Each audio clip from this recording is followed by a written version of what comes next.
it happened while I was at work file. Um, Ken Hitchcock gets fired by the Blues. So it's Hitchcock's last year. He's like, I'm going to retire. The Blues go find the hire Mike Yeo as the assistant coach. And he was being groomed to replace Ken Hitchcock. So today, the Blues decided that wasn't working. Now, there are a couple of reasons to support firing Ken Hitchcock. Um, hello, Shadow. He hasn't seen me all day. This is the first time he's seen me today. Because I'm posting a hockey video right now, actually. So,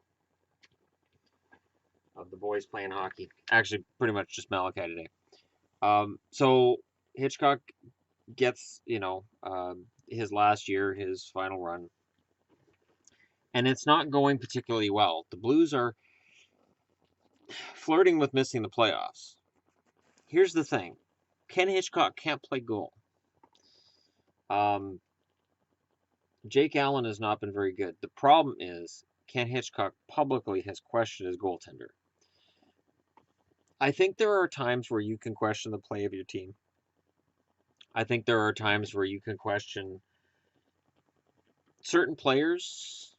When you're regularly calling out a goaltender or goaltenders, I think you're undermining the confidence of the players. I know they're professionals and they get paid big and they should be above hearing whatever their coach said about them and being affected by it, but I would imagine it still bothers them on some point, on some level. So I feel bad for Hitchcock because this was his last year. Um, Other than the 99 win for Dallas, Hitchcock has never been close to the Stanley Cup.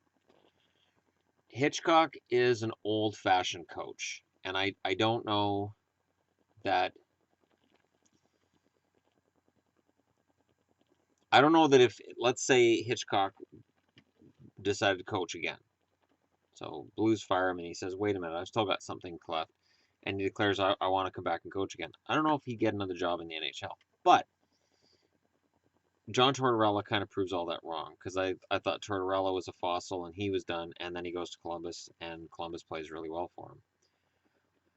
I think Mike Yeo is a good pick for head coach. I think if the Blues were going to make the move from Hitchcock to Yeo and they believed in Mike Yeo, I think they should have done it last summer. And I know they went to the Final Four last spring, and there was a lot of excitement with St. Louis, but I mean, anybody who looked at losing Backes and Elliott and looked at it from a realistic perspective, the team, was losing some talent and potentially the edge they had in a division that is really, really killer. So I understand what St. Louis did. Um, it's not an easy thing to do, but you're in contention for a playoff spot. You want to stay in contention for a playoff spot. St. Louis can't afford to miss the playoffs. Um, and all this shows everything up in the air. Because if Jake Allen gets his game together under Mike Yeo, then St. Louis is golden. In the event that he doesn't, then you have a large problem. Um, I mean, I like Mike Yeo as a coach. I think during his time with the Wild, I don't think he had enough credit for the regular seasons that they were able to put together under him, and I thought he took too much criticism for the playoffs. But that's coaching. It's the way coaching works. So, yeah, it's a tough job. Coaching is the most thankless job in hockey. It's a well, refereeing might be the most thankless, but I'm gonna get into that later. There's some stuff I need to look up before I come back and discuss. Um, NHL player safety is really a big thing for me right now, and I don't want to come across as a guy who just wants hitting out of hockey.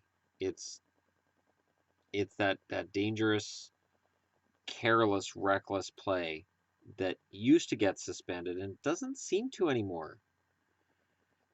It's a mentality that is dangerous because vigilante justice can take over when the NHL doesn't do proper suspensions. The proper suspensions came after Bertuzzi and what happened there. And then they stayed that way. And then something's happened since Shanahan's no longer been at the head office in uh, New York. Yeah, I'm pretty sure it's New York. Like NHL's head office is New York. Yeah, I'll stick with that.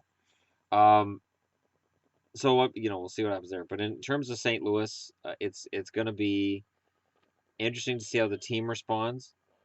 The team has two ways they can look at this. Either great, Mike Yo's our coach. We weren't going to say anything publicly about Hitchcock because he's Hitchcock, or we're gonna, Hitchcock was a great coach for us, and we're gonna play to show that we're better than this, and we got our coach fired, and we have some pride here. That does happen. There are teams that play better after their coach gets fired, not because they dislike their coach, but because they're upset that they got a coach fired. It's embarrassing. It's embarrassing to know that the guy that was running your team is gone because you're not playing well. So it'll be interesting to see what happens. Again, a lot of this is going to fall on Jake Allen and Carter Hutton. And if neither of those guys can get a run going, St. Louis could be in deep trouble come springtime.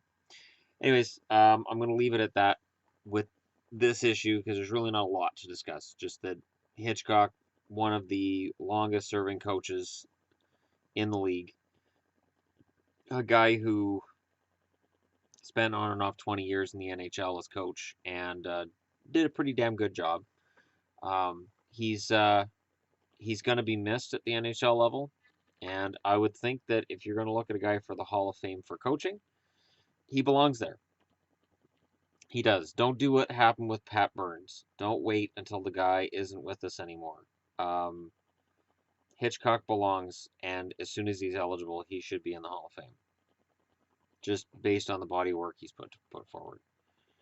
So, anyways, let me know what you guys think in the comments below. Don't forget to hit like and subscribe if you're browsing your way through. It's a popular thing to do. Almost at 2,050. 2,050. We're this last I checked, it was 2,048. Thank you for your support. It's greatly appreciated. It's been fun and kind of cool watching this channel do what it's done. And yeah, so again, just let me know in the comments below what you think. Did St. Louis make the right call? I honestly think they did. I think this was honestly, of the three firings, this is the best timed firing between Gallant, which was just baffling and weird, and Capuano, which seemed to be a little bit too late, and now this one. So this one makes sense. Let me know what you guys think, though, and I'll talk to y'all again soon.